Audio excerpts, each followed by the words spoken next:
Shalom, selamat pagi saudara, sahabat Yesus, cinta Alkitab. Kita bertemu kembali di pagi hari ini. Mari kita mau pujikan satu pujian, tapi sebelumnya kita berdoa.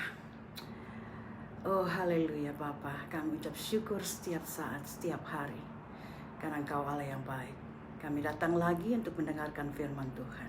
Berbicara, kami siap untuk dengar Roh Kudus-Mu memberikan hikmat bagi kami, memberikan pengertian bagi kami, di dalam nama Tuhan Yesus. Amin. Puji Tuhan saudara.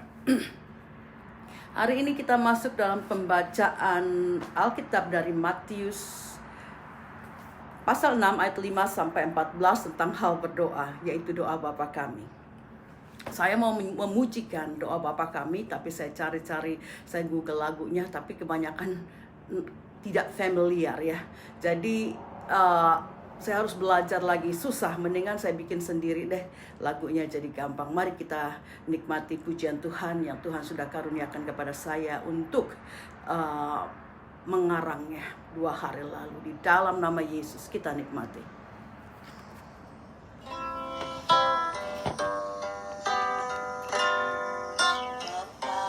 Bapa kami yang di surga, dikuduskanlah namamu, datanglah kerajaanmu, jadilah kehendakmu di bumi seperti di surga. Beri pada hari ini makanan kami yang cukup. Ampunilah salah kami, kami juga mau mengampuni. Dan jangan membawa kami ke dalam pencobaan, tetapi lepaskan kami daripada yang jahat, karena Engkaulah yang punya kerajaan dan kuasa dan kemuliaan sampai selamanya.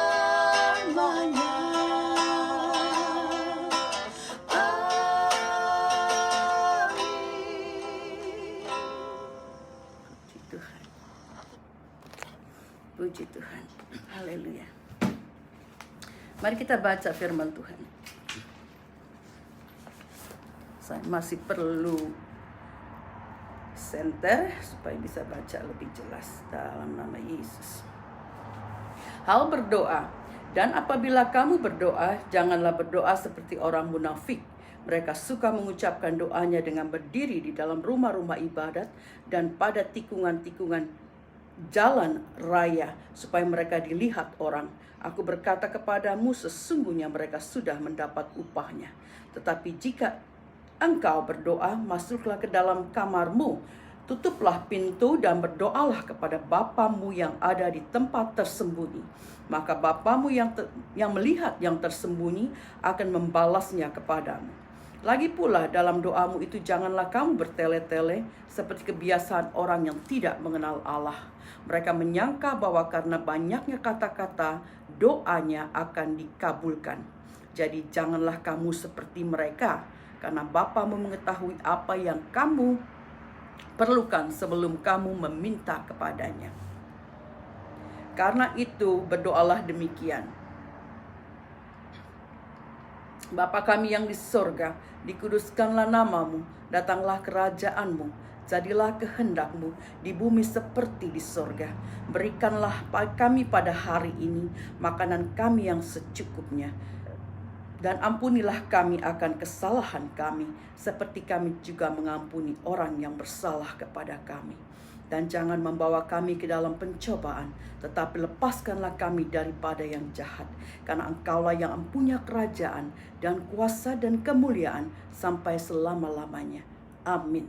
Karena jikalau kamu mengampuni kesalahan orang, Bapamu yang di sorga akan mengampuni kamu juga. Tapi jikalau kamu tidak mengampuni orang, Bapamu juga tidak akan mengampuni kesalahanmu. Puji Tuhan untuk firman-Nya. Saudara, kita diingatkan kembali tentang hal berdoa.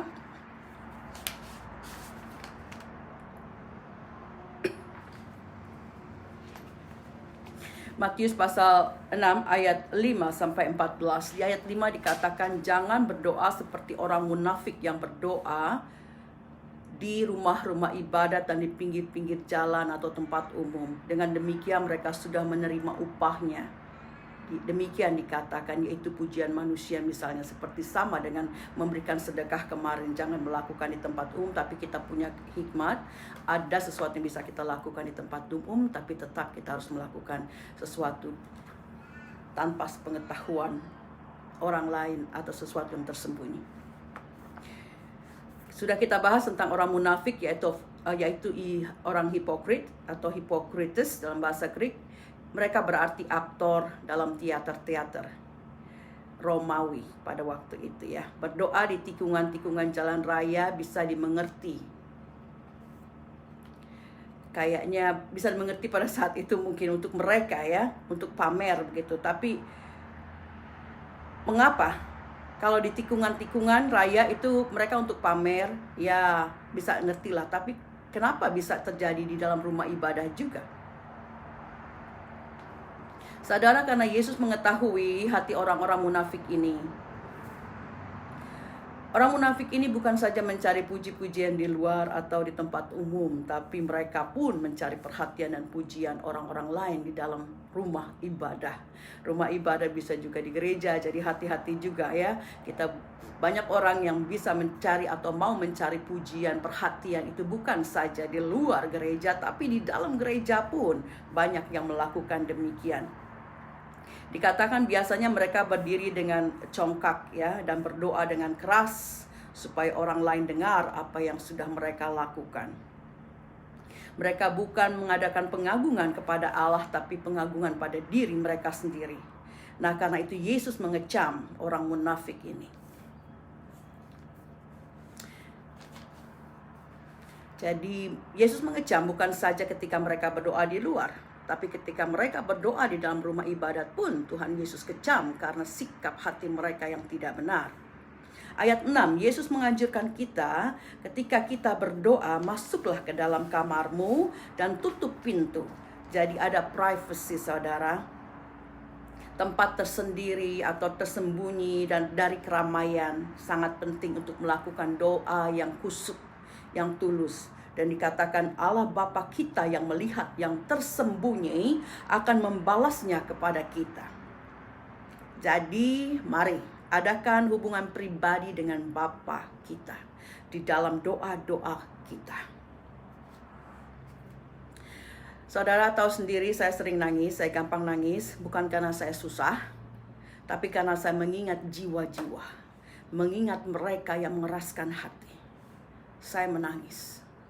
Saya menangis juga ketika saya mengingat betapa besar kasih Allah. Ketika saya mengingat kebaikan Allah, saya menangis. Saya orang gampang menangis. Sering saya sampai terisak-isak ya, kecuali ketika saya mengingat keluarga-keluarga di Indonesia ataupun keluarga di sini yang masih mengeraskan hati, belum mau datang kepada Yesus, belum mau ikut Tuhan Yesus. Nah itu kadang-kadang sampai semua meleleh dari mata, dari hidung meleleh semua ya. Nah itu buat saya tempat tersembunyi sangat baik, karena orang tidak melihat apa sih rupa saya ketika saya menangis, terseduh-seduh dengan air keluar dari segala arah. Ya, jadi berdoa di tempat tertutup dan privacy itu sangat baik buat saya. Tapi ini bukan berarti kita tidak boleh atau dilarang untuk berdoa di tempat umum. Allah melihat hati kita, sudah saya katakan berkali-kali. Dia melihat hati dan motivasi kita. Kalau tujuan kita baik, hati kita murni dan tulus untuk mendoakan seseorang di tempat umum, lakukan saudara. Doa, ibadah, dan puji-pujian di tempat umum seperti dalam retreat, dalam konser rohani atau KKR, itu suatu hal yang bagus juga. Sebagai suatu kesaksian buat orang lain melihat dan mendengar nama Tuhan Yesus. Ayat ke-7, kita diajarkan untuk tidak bertele-tele dalam berdoa. Orang yang tidak mengenal Allah dikatakan berdoa seperti ini. Karena mereka kira dengan banyaknya kata-kata atau bagusnya kata-kata mereka, susunan kata-kata yang baik, maka doa mereka didengar. Saudara tahu sendiri kalau saya ngomong sering keserimpet ya. Maklum, saya baru belajar ngomong lagi. Saya sudah katakan selama belasan tahun saya tidak banyak bicara. I lost my voice. Saya kehilangan suara saya.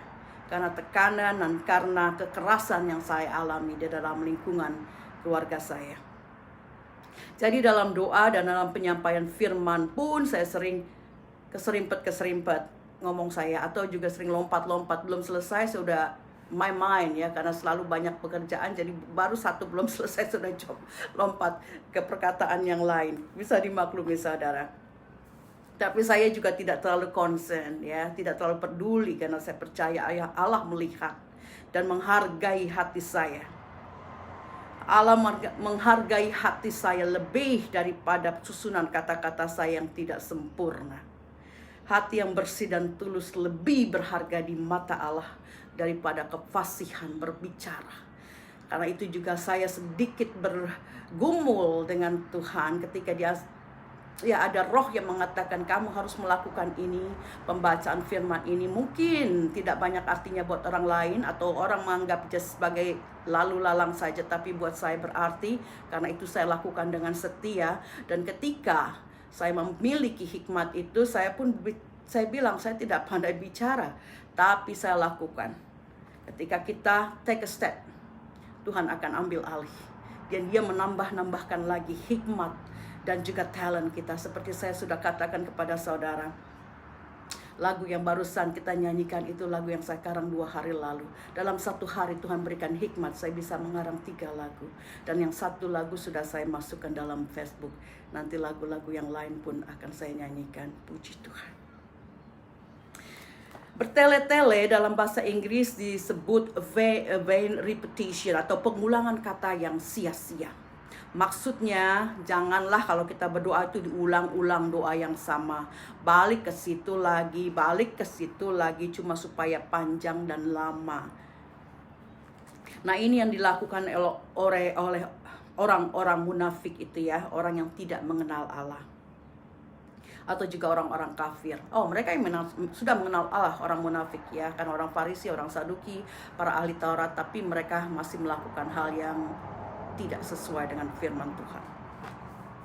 Tuhan Yesus mengatakan ini karena pada waktu itu juga banyak orang Greek atau Yunani, juga orang Yahudi yang waktu itu masih mempraktekkan mantra atau himne yang magis, atau dengan suatu magic, seperti suatu magic yang mereka percayai mempunyai kekuatan yang khusus. Nah, ini kenapa Tuhan Yesus mengatakan jangan berdoa dengan repetition, dengan vain repetition, pengulangan kata-kata yang sia-sia. Karena orang Yahudi, orang Yunani waktu itu masih melakukan hal itu. Mereka bukan berarti mereka berbahasa roh, tapi mereka seperti mengucapkan mantra. Itu diulang ya, sesuatu yang mereka percaya mempunyai suatu kekuatan magis. Nah, itu yang Tuhan Yesus tentang. Jangan berdoa seperti orang membaca mantra. Itu tuh yang Tuhan Yesus maksud. Ayat 8-9, karena itu dikatakan jangan berdoa seperti mereka, karena Bapa kita tahu apa yang kita butuhkan sebelum kita minta padanya. Karena itu berdoalah demikian. Berdoalah demikian. Ayat 9 dalam bahasa Inggris dikatakan pray in this manner. Therefore, pray. Ya, berdoalah demikian. Tuhan Yesus menyuruh murid-muridnya atau kita juga untuk berdoa seperti ini. In this manner dikatakan. Tuhan Yesus tidak mengatakan pray this. Dia tidak mengatakan berdoa ini. Ya, tetapi in this manner. Apa artinya? Jadi Tuhan Yesus mau mendemonstrasikan bahwa inilah doa yang ditawarkan sebagai suatu model doa. Makanya dalam Alkitab bahasa Inggris dikasih judul perikop The Model Prayer, ya. Di dalam Alkitab bahasa Inggris The Model Prayer, doa yang menjadikan suatu model atau suatu model doa. Tapi dalam bahasa Indonesia dikasih perikop hal berdoa. Jadi doa Bapa Kami adalah model doa yang harus kita lakukan. Model, bukan doa berarti kamu harus berdoa repetition seperti itu. It's okay, tapi engkau imani. Tapi Tuhan Yesus mengatakan, in this manner, therefore pray. Atau pray in this manner, berdoalah seperti ini. Doa Bapa Kami bukan sebagai mantra untuk dibaca dan dihafalkan. Ini juga banyak terjadi. Kalau kita dalam gereja-gereja, kita suruh berdiri dan berdoa Bapa Kami, orang jadi kalau saya setiap kata saya ucapkan, saya imani. Setiap kata pujian saya lontarkan dengan sepenuh hati. Jadi ketika engkau mau mengatakan, kita mengatakan atau mendoakan doa Bapa Kami, jangan seperti mantra atau sesuatu yang dihafalkan. Karena itu Yesus mengatakan pray in this manner. Ia tidak mengatakan pray this. Doa ini. Kalau doa ini jadi sebagai suatu yang absolut, kamu harus berdoa seperti ini. Tapi kita bisa mengembangkan dari situ. Maksudnya saudara mengerti ya, pray this beda dengan pray in this manner. Itu berbeda. Nah, jangan jadi kita yang ke gereja, masih banyak gereja-gereja Protestan yang ketika disuruh berdiri kita berdoa, ketika engkau mengucapkan doa Bapa Kami, jangan menjadikan itu sebagai kebiasaan saja atau rutinitas, saudara. Setiap kata yang engkau keluarkan, engkau imani. Setiap kata untuk pengagungan kepada Allah, lakukan dengan sepenuh hati. Ayat ke-9 adalah suatu doa sebagai pemujaan kepada Allah. Ayat ke-9. Bapa Kami yang di sorga, dikuduskanlah namamu. Itu adalah suatu pemujaan, pengagungan kepada Allah, penghormatan akan kekudusannya. Ayat 10, datanglah kerajaanmu, jadilah kehendakmu di bumi seperti di sorga. Ini berarti mengundang rencana dan kuasa dan kehendak Allah untuk terjadi di dalam hidup kita. Bukan saja saat ini, tapi juga untuk masa yang akan datang ketika Yesus datang untuk kedua kalinya. Biar segala kehendak Dia yang jadi sekarang sampai selama-lamanya. Dan ayat ke-11, berikanlah kami pada hari ini makanan kami yang secukupnya. Ini adalah permintaan, permohonan doa tentang provision, tentang pemenuhan akan kebutuhan kita sehari-hari. Makanan kami pada hari ini. Tuhan Yesus mau mengajar murid-muridnya dan juga kita untuk senantiasa bergantung kepada Allah dan berkat-Nya setiap hari. Dikatakan demikian. Coba kita baca Amsal 30 ayat 8 sampai 9. Amsal.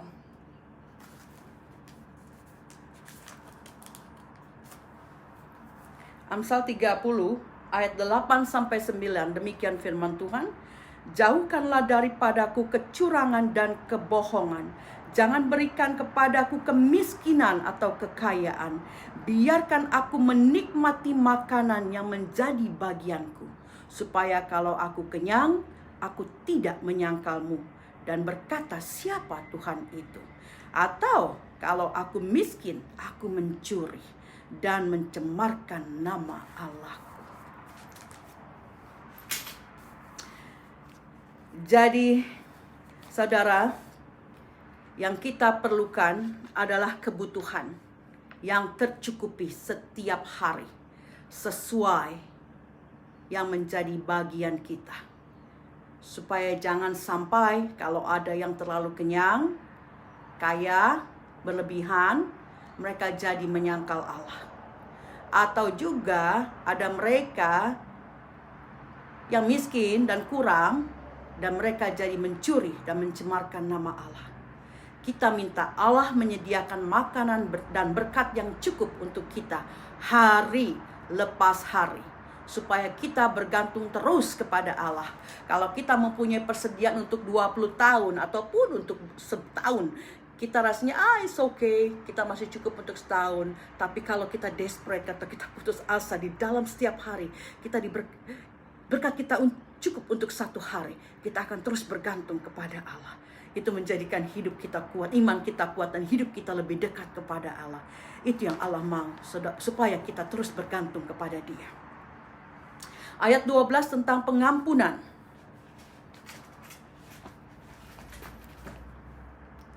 Dan ampunilah kami akan kesalahan kami, seperti kami juga mengampuni orang yang bersalah kepada kami.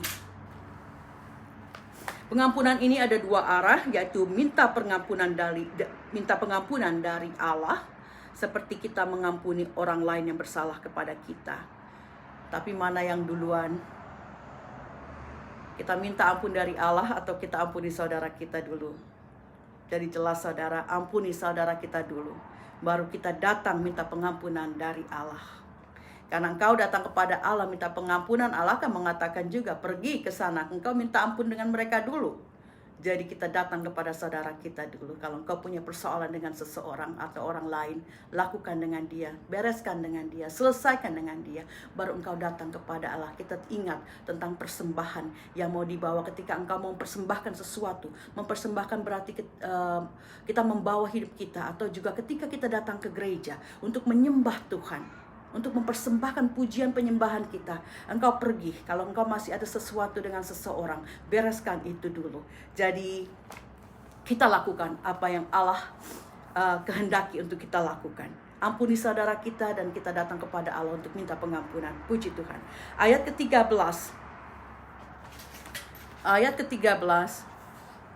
Dan janganlah membawa kami ke dalam pencobaan, tetapi lepaskanlah kami daripada yang jahat. Ini tentang pencobaan. Jangan bawa kami ke dalam pencobaan, berarti kita minta tuntunan Allah di dalam Roh Kudus-Nya untuk memimpin setiap langkah kita, untuk menghindari orang-orang ataupun tempat-tempat yang bisa menggoda kita. Ada pimpinan Roh Kudus. Kita minta untuk senantiasa dituntun oleh Roh Allah, oleh Roh Kudus-Nya. Tetapi bebaskan kami daripada yang jahat. Ini kita meminta kepada Allah untuk ambil alih seluruh kehidupan kita dan menjaga kita dari segala situasi di mana setan atau yang jahat itu dapat menggoda kita. Kita tahu bahwa tubuh atau flesh ini lemah, manusia cenderung untuk berbuat jahat. Karena itu kita minta kuasa perlindungan dari Allah di dalam Roh Kudus-Nya, supaya kita mampu menghadapi segala cobaan. Karena kita tahu siapa Allah kita. Siapa Allah kita? Makanya di Matius dikatakan seperti ini, karena engkaulah yang empunya kerajaan dan kuasa dan kemuliaan sampai selama-lamanya. Oh haleluya. Ayat 14-16 pengulangan kembali tentang pengampunan. Tuhan Yesus menekankan kembali pentingnya pengampunan atau mengampuni. Karena itu jangan keraskan hatimu kalau engkau masih mempunyai ganjalan dengan seseorang. Ampuni dan berdamai dengan dia, supaya Bapa kita yang di sorga juga mengampuni segala kesalahan dan dosa kita. Oh, haleluya. Amin. Puji Tuhan. Saudara, kita dengarkan lagi lagu yang Tuhan sudah berikan hikmat bagi saya untuk saya karang, doa Bapa kami.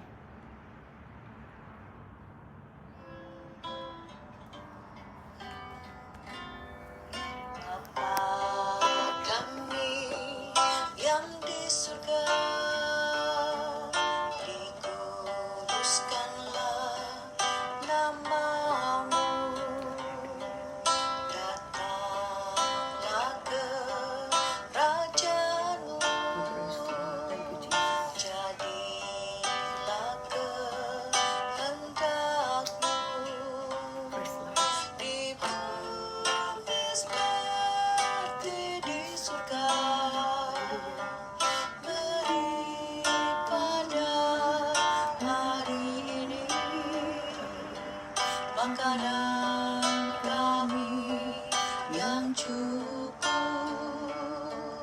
ampunilah salah kami,